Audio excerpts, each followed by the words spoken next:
It's Friday Night Live with Vince, pregame, postgame show. Your destination for top high school football previews and wrap-ups with Vince and his team. Buckle up and hang on for Friday Night Live.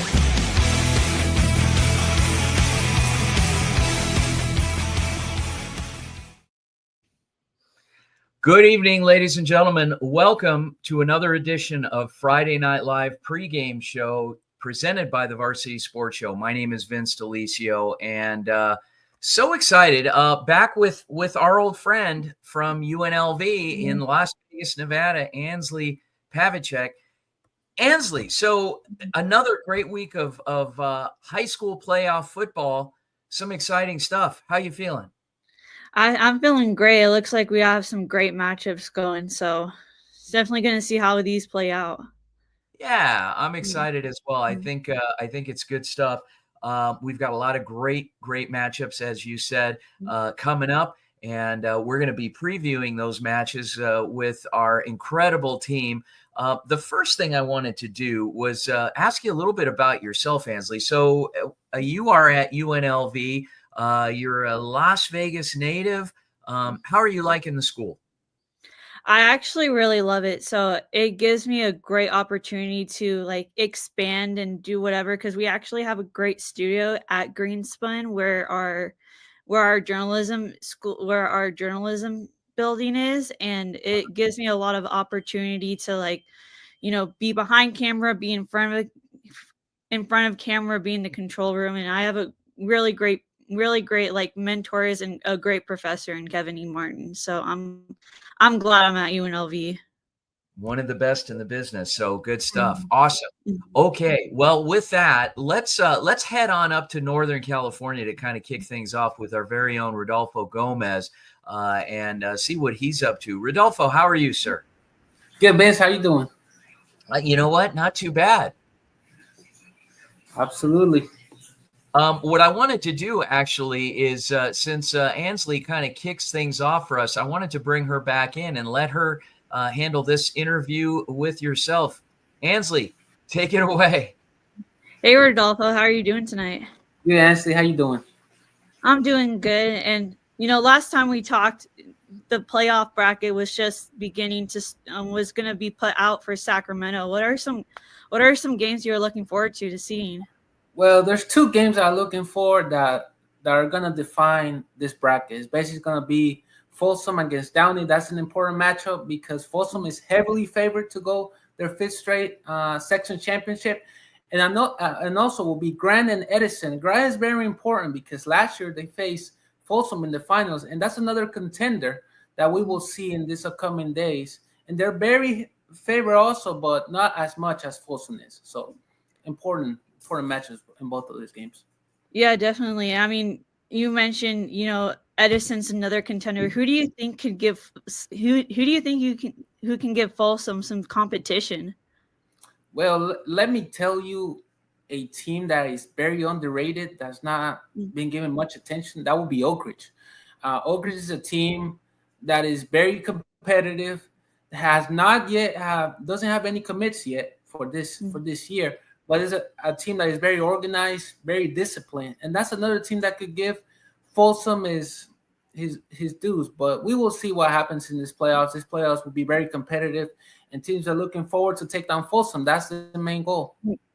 Yeah, and you mentioned Oak Ridge. What makes them so disciplined? Well, what makes it so disciplined is how well they played defensively. I think their defense what sets them apart. This year they ended up going 7-2. I think that was a key throughout the year. There was a game that they played against Rockland. The game was so tight that they ended up winning based on their defense. And I think that's important for them going into this playoffs, and that will be a defining factor for them to advance. Although they face a tough opponent, Central Catholic, which is another team from Modesto, not from this area, from Sacramento, from Modesto, 2 hours away from here. That is a very good team. So we'll see what happens. Anything can happen throughout the playoffs. And you are right. Definitely playoffs are stuff where some of the best teams could get upsetted, and teams that you don't think will make it very far will go far. So, Rodolfo, thank you so much for catching us up on the games in Sacramento. Absolutely, Ashley. Thanks for having me. Thank you. Oh, thanks, Rodolfo. Awesome. Good stuff. It's interesting because as different as some of these areas, parts of the country are, there's a lot of commonalities with these big time rivalries, with big time recruits in different parts of particularly in Northern California, Southern California, state of Arizona, Texas, Nevada, Las Vegas, obviously. So speaking of which, we are going to go to Southern Arizona. And our very own Patrick Cohen, who is in Tucson, that he'll be on the call for big playoff game, Tucson Desert View, hosting Mountain Point. Patrick, how are you, sir? Doing great, Vince. I'm really excited to be covering this game, as you said, between Desert View and Mountain Point. This is going to be a very exciting matchup. I'm really, really looking forward to covering this game tomorrow night. So give us a little bit of background. What makes this such a compelling matchup? I think one of the reasons is that Desert View so far this season has been on a tear. They are 10-0 so far this season. They have just been unbelievable. We actually saw them face off against Canyon Del Oro just a couple of weeks ago, and they just obliterated Canyon Del Oro. It wasn't even a contest. I mean, the offense and defense for Desert View was on fire, and Canyon Del Oro could barely do anything against them. So this is going to be a very interesting matchup. I will not be surprised at all if Desert View continues their tear against Mountain Point, considering the fact that Desert View is undefeated, whereas Mountain Point is 7-4. It would be nice to see an upset, but at the same time, I'm looking at the facts on the ground right now, and Desert View looks like a very well-rounded team. They have solid offense, solid defense, solid special teams. They have solid everything. I mean, this is a team that could very well be, is almost NFL caliber. I can't believe I'm saying that. It's NFL caliber. Big stuff. And Mountain Point driving over 2 hours for this game. Desert View putting a great product on the field this year. Individual players, stat leaders, give us whatever you know about the team. I would say in terms of Desert View, the star has been their starting quarterback, Ryan Basso. He has just been phenomenal. When we saw him last month against Canyon Del Oro, he was just completely untouchable. Canyon Del Oro's defense could do nothing against him. Every single pass was accurate. It was complete. Very few, almost no turnovers did Basso commit, as well as the fact that Jaylee Abraham, their starting running back, was just on fire, absolutely on fire in that game the last time we saw Desert View. So I will not be surprised if they continue their tear. They absolutely obliterated Cienega 2 weeks ago. And so I will not be surprised if it's another bloodbath against Mountain Point, because Desert View is just an absolutely phenomenal team. Their offense is clicking. Their defense is clicking. Their special teams are clicking. It's just amazing, the squad that has been put together by head coach Robert Benias. It's just incredible. I mean, Coach Benias, he has a very, very well-disciplined team. And so any school that faces off against Desert View, they should be intimidated by them, because everything that Desert View does, they execute with military precision. Wow, very impressive, and to hear that about Tucson Desert View. And by the way, guys, you're going to see these QR codes pop up here periodically throughout the show. If you scan this code, this will take you right to Desert View versus Mountain Point, the football game broadcast. So anyway, Patrick Cohen, good luck on the call. Thanks so much for joining us, and we look forward to seeing how things play out. All right. I look forward to being on the call, Vince. Okay. Take care. All right, Ansley. Wow. So some big words there and big prediction with Tucson Desert View hosting Mountain Point, making the 2-hour drive south to Tucson from Ahwatukee. And we're going to send it back out to your neck of the woods, to Las Vegas, Nevada, where we've got another Bishop Gorman game that we are broadcasting, and our very own Marla Mundo with Ansley. Take it away, Ansley. Hey, Marla, how are you? I'm good, Ansley. How are you? I'm good. I mean, we all know how dynamic Bishop Gorman's offense is. What do you think Foothill can do to stop them? Honestly, I don't think it's what Foothill can do on offense. What they can do on defense to stop Faith Lutheran's Bishop Gorman's offense. It's what their defense can do against their offense. So what I'm saying is Foothill's offense needs to keep up the pace against Gorman's offense, and they don't need to turn the ball over because a lot of Gorman's points come after their defense recovers a turnover. So really, it's their Foothill's offense needs to be almost perfect to win that game. I mean, you mentioned perfect. You mentioned no turnovers, but what else can they do to be perfect on offense? Well, they've just got to get longer plays and longer drives because Bishop Gorman plays at a higher pace than most high schools in this valley. I know you know that, and I know that they play at such a fast pace. They score, I believe, if you called that game against Mojave, they scored 21 points in the first 6 minutes. Yeah. So if Foothill wants to win this game, they have to pace out this game. They need to be on offense more of the time if they're up. I mean, you mentioned, but what can Foothill? I mean, I don't think no one can stop Bishop Gorman. We both seen that. But what do you think Foothill can do to provide that upset if there is an upset? So they've got multiple different players who were in 5A Division I, like all first team mentioned. So Braxton Bonnet, he's one of the wide receivers for Foothill. He averages 110 receiving yards per game, which is crazy. And then he also has, I believe, 12 touchdowns on the year. And then their quarterback, his name is Ryder Dobbs, and he has 23 passing touchdowns on the year. He's just a sophomore too. I've seen him play once this season against Liberty. He plays lights out. So they really need a big game from him and their wide receiver, Braxton Bonnet. And how do you think those two can help get Foothill get going to set the tone early in the game? Yeah, they just to start early. They need some good points on special teams. Braxton Bonnet, he plays little special teams. He'll kick return, he'll punt return. So he needs to have nice long gains on kick returns and punt returns and to not fumble the ball. That's something we see a lot at this high school level is when teams fumble the ball when they're on special teams because they're thinking about running before they even catch the ball. Definitely. And let's see if Foothill can keep up with Gorman's dynamic offense. Marla, thank you so much for covering the game, and I hope you have a great time. Yeah, thank you, Ainsley. Thank you. Awesome. Marla's been great all season for us. And Marla Mundo covering the Bishop Gorman Foothill game. And as we head on out, we are going to take it out to the first round in Arizona of the Open.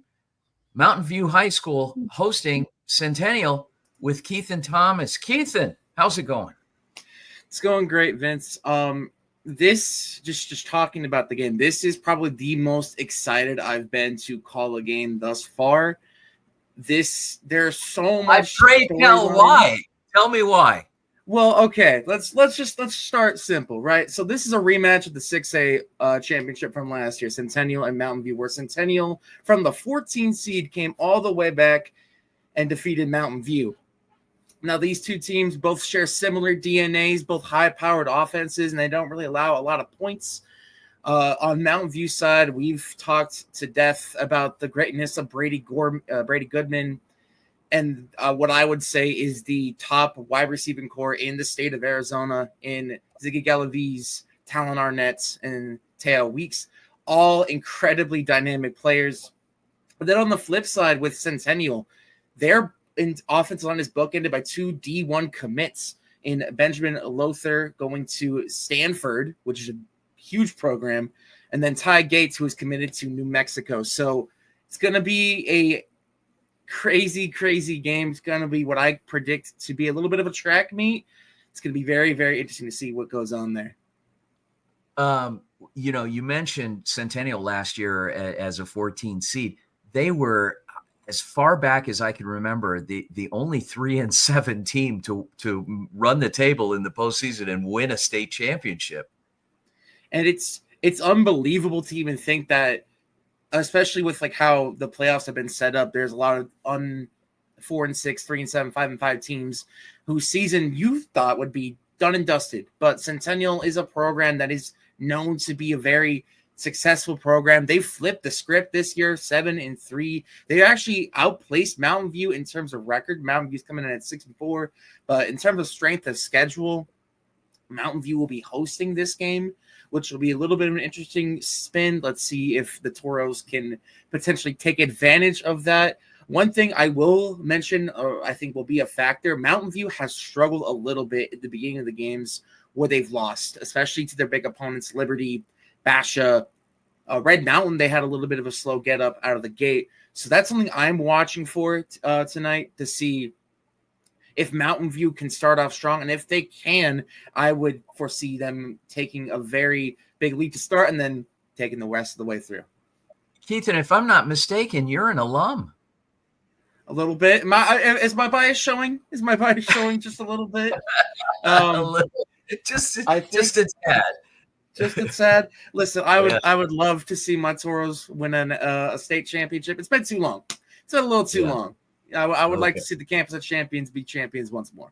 Awesome. Well, there you have it. Keith and Thomas on the preview of the open first round. Mountain View hosting Centennial, a rematch of last year's 6A state championship game. So, Keithan, thanks again. Good luck on the call, and we'll circle back with you a little later on. Of course. Have a good one. All right. Guys, we're going to take it to a commercial break. We'll be right back here on Friday Night Live pregame show. We'll be right back. Don't go anywhere.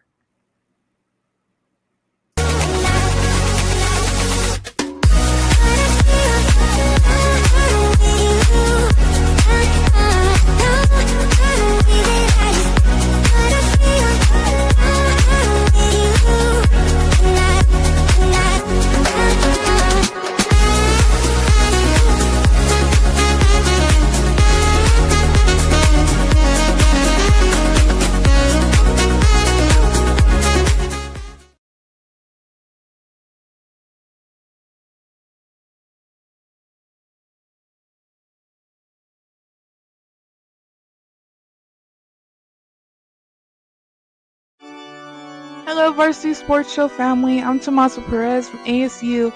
Join me as I bring you inspiring sports stories and updates from our Catholic schools, where faith, tradition, and athletics come together. Catch me live on KDOS 1060 AM Saturdays from 9 to 11 and during Varsity Sports Show game broadcast.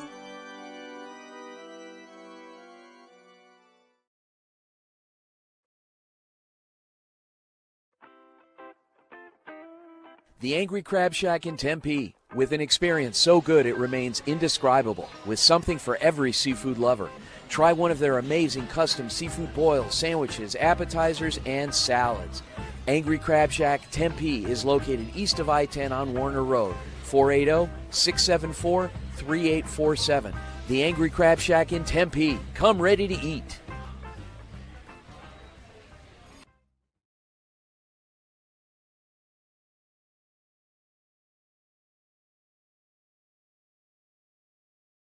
Hey guys, good afternoon. Valley Sports and Phoenix Metro area. My name is Jorge Anwajardo. Let me introduce myself. I'm currently a graduate student at Arizona State University, and I'm also a Navy vet. I'm hoping to bring the Valley the hard-hitting sports coverage that Phoenix deserves. From high school Friday night lights to playoff pressure, I'll deliver the facts, the stats, and the stories that matter to all Valley sports fans. Hey guys, Vince here to talk about Angel Dentistry. It's where my wife and I have gone for over 10 years, and we trust them with our routine and extensive dental care because they care. Dr. Amber Angel is an Arizona native, born in the town of Miami, and has been practicing in the Valley over 20 years. For general to comprehensive dental services, call 602-788-2008. Located off of Cave Creek Road just north of the 101 in North Phoenix. Angel Dentistry, proud supporters of our young people and proud partners of the Varsity Sports Show. Hello, everyone. Welcome back to our pregame live show. I'm here with Greg Graves, who is covering Queen Creek and South Point Catholic. Greg, how are you doing tonight? I'm doing well. Excited for tomorrow. How are you? I'm good. And can you just give us a little behind the scenes about the matchup? Yeah, I mean, Queen Creek is a team I've seen and covered a lot. They're a team who's just fought hard all season. Their quarterback went down early in the season, and so they've relied on the sophomore, but they're a gritty team, a lot of players. It'll be a home game. And then on South Point Catholic side, they're coming from Tucson, so it's a long trip, but they're a solid team who have played, quite a schedule, competing with two teams who are competing in the open division. So pretty impressive. Yeah, and then can you give us some players that could make an impact on both for both teams? Yeah, when you look at Queen Creek, I mean, like I said, a bunch of gritty guys. They got Bear Fisher, who's their big tight end, biggest guy on the field. David Rawson, the senior, a lot goes through him. I mentioned earlier Sawyer Hales, the sophomore quarterback. A lot of just young talent, but performing at a high level. And if you look at South Point Catholic, Brian Melton is one of their best players on the defensive side of the ball. And then, of course, their offense runs through Chris Cheney, the 75.5 rushing yards per game on the season so far. And how do you think their South Point's running back can help South Point get the upset on the road? Yeah, in a game like this, running the ball is always so important. They want to control the clock and just control possession. So as long as they're able to move the sticks with their premier running back, I mean, they can kind of control the whole tempo of the game. And how do you think Queen Creek can stop that dynamic running? Yeah, I mean, Queen Creek has the advantage. They're at home. They're a battle-tested team who have fought hard all season long. They've had games probably not going the way coaches would want, of course, but as long as they feed on the home crowd and rely on their stars of their own team, then I think Queen Creek could pull this one through. All right. Thank you so much, Greg, for covering the game. I hope you have a great time out there. Of course. Thank you. Awesome. Greg Graves and Queen Creek hosting South Point Catholic. So we've got one team in Mountain Point going down to Tucson. We got another one coming up in South Point Catholic. So should make for a compelling matchup in 6A with Queen Creek hosting. And taking it right along, we are going to continue and head into Scottsdale for Horizon. And let's welcome aboard Niall Rosenberg. Niall, what do you got for us? I mean, this is going to be one heck of a game, Vince. I've been to a couple Horizon games now. I've had the chance to call them. And, man, if you can get those two running backs going, Bodie Zamorano and Dylan Brush, it's going to be a great time for your offense. And just this entire Horizon team, it's all the crowds that they bring there with the running out with the Husky out of the tunnel. It's an exciting time for that Horizon team. And they go against a very difficult Notre Dame prep.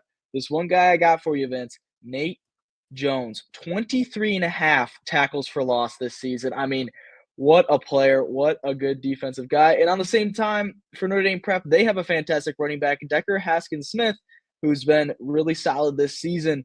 I mean, on offense, he's been rushing for over 1,000 yards. It's 1,120. And I mean, it'll be a trenches battle that will be very exciting to call.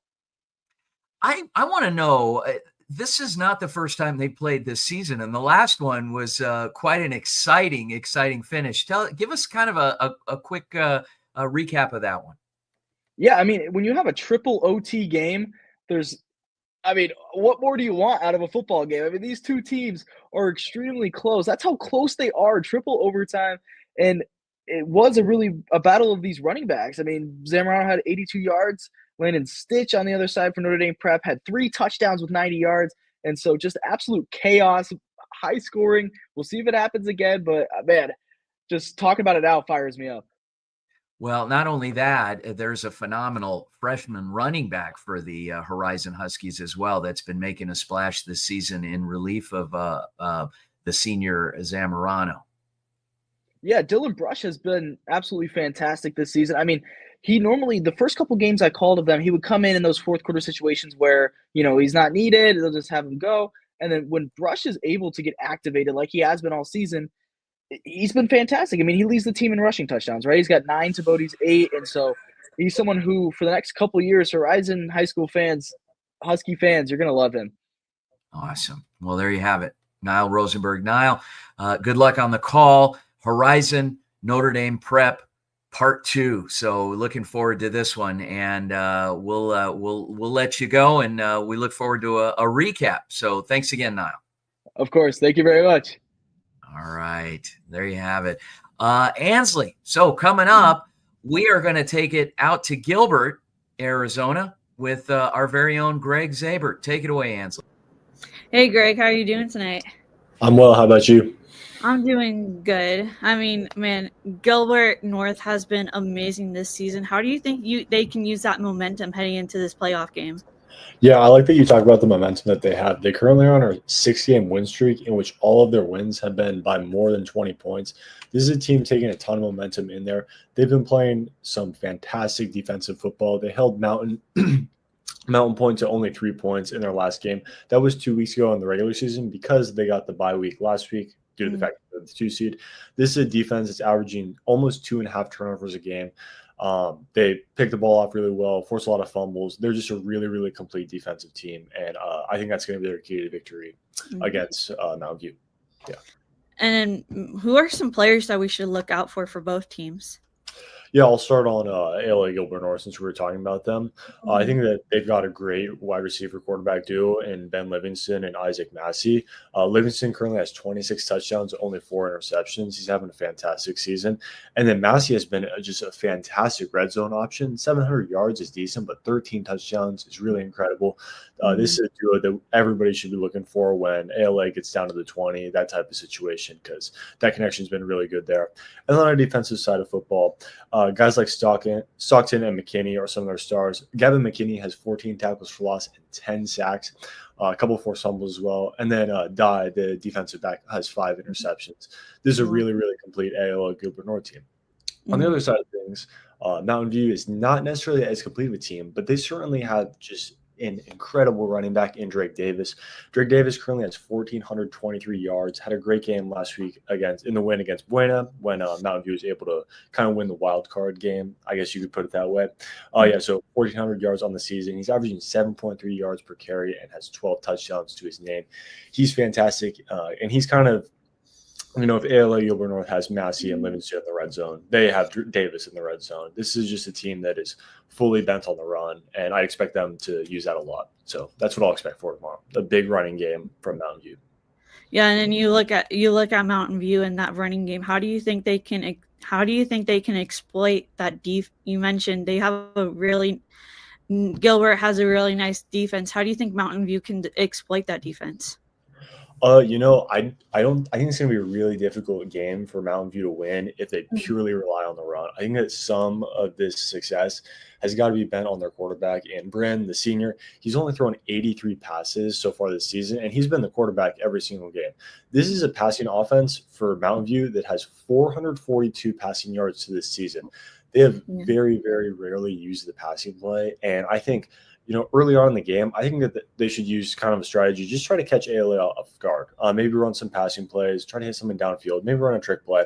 Because if you just start with the run and try to just drill that all game, it's going to be really difficult to come back if you get down early. So, yeah, I think just kind of mix it up. Obviously, easier said than done. You have a quarterback who's pretty inexperienced in terms of how he's played this season. But, yeah, that's my 2 cents. Mix it up, get some different plays in. Yeah, definitely try and trick that Gilbert North defense. Greg, thank you so much for covering the game, and I hope you have a great time out there. Thank you. Awesome. Greg Zaber and ALA Gilbert North and Marana Mountain View. Okay, with that, we are going to send it out to Desert Edge, West Valley, hosting Tucson, Vail, Cienega, and Ethan Troll. Ethan, what do you got for us? Well, you're sending me back to my alma mater with Desert Edge, and this team is ranked the 5th best team in the state for a reason. I'm not trying to sound biased, but again, when you look at their roster and the talent that they have on both sides of the ball, they have a lot of 3, 4, 5-star recruits, and one of those 5-star recruits is sophomore defensive lineman Jelani George, who's ranked as the best pass rusher in the state and the country. So that alone tells you what this roster is about. And then Cienega, they're coming in as massive underdogs, but they came out of Sunny Slope with a huge win, and their quarterback Julian Hanley had 424 passing yards and 7 total touchdowns, 4 through the air and 3 on the ground. So I know people might seem like Desert Edge is going to dominate this game, but we've seen a lot of surprises throughout the season. So keep an eye on Cienega. They can pull it off. In terms of the weapons that Cienega bring to the table throughout their season, have they gone to the well with a few of consistent guys? Has it been some new stars each time? I mean, how's that been from what you've noticed in your scouting reports? So based on last season, they've completely flipped their offense. They were really run heavy through a lot of last season. They had 1,800 rushing yards in total. And then now this season, they haven't even gotten close to 1,000 rushing yards, but the air raid attack has done really well for them, especially from wide receiver Jaden Rogers. He just surpassed 1,000 receiving yards from his performance last week against Sunny Slope. He had 6 catches for 189 yards and 2 touchdowns, which is his best performance of the season, which including the playoffs. And then also Aiden Billings, he has 611 yards on the season and 13 touchdowns leading the team.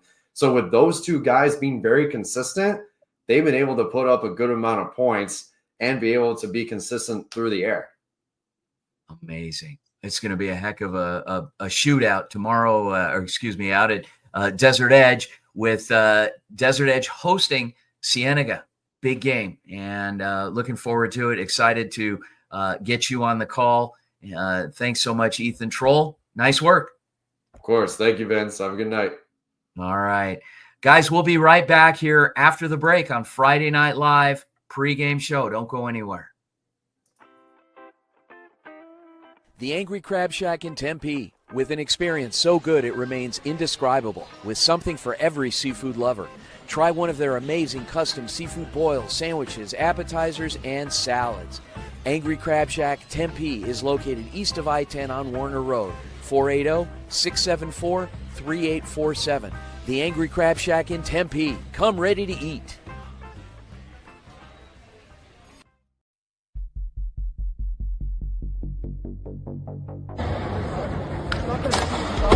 What's up, everybody? It's Rob Blackie, Medicine in Motion, out here in Paris. We're here at the Roland Garros.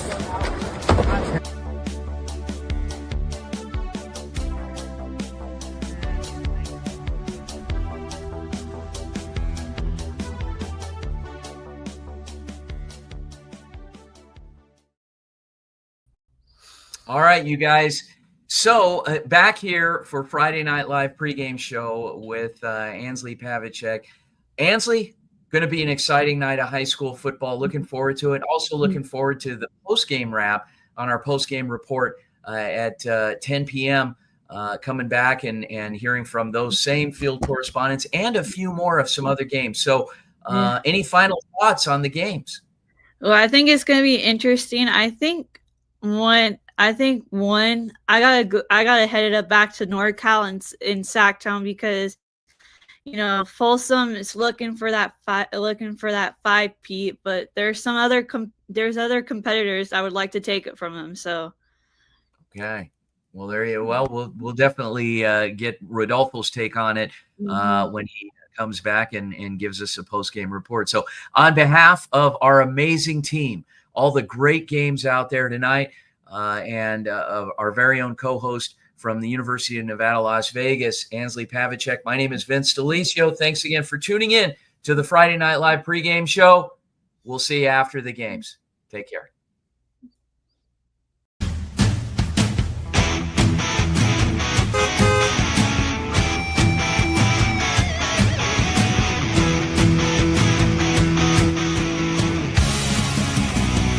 It's Friday Night Live with Vince, pregame, postgame show. Your destination for top high school football previews and wrap-ups with Vince and his team. Buckle up and hang on for Friday Night Live.